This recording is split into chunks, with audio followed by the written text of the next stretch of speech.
একটু সাজাচ্ছি, সাজাচ্ছি বলতে ট্রিক্স সাজাচ্ছি। আমি একটু লিখছি, দেখে নিচ্ছি, প্রথমে লিখে তোমাদের জানাচ্ছি।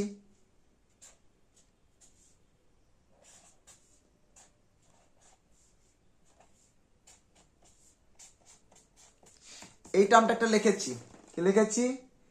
FCl, fluorine, chlorine, bromine, iodine, astatine, এগুলো হচ্ছে হ্যালোজেন মৌল। হ্যালোজেন মৌল এবার মনে রাখবো কি করে? হ্যালোজেন মৌলের বৈশিষ্ট্য পরীক্ষায় আসে। তো আমি প্রথমটা কি করব? প্রথমটা নোট করছি, ফার্স্ট। এটা first,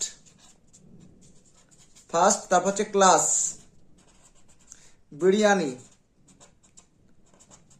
biryani in Australia, Australia. এইভাবে মনে রাখবে, first class biryani in Australia.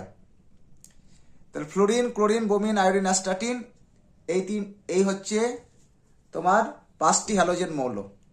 এই ট্রিক্সগুলো মনে রাখবে। আর একটা ট্রিক্স দেখাচ্ছি।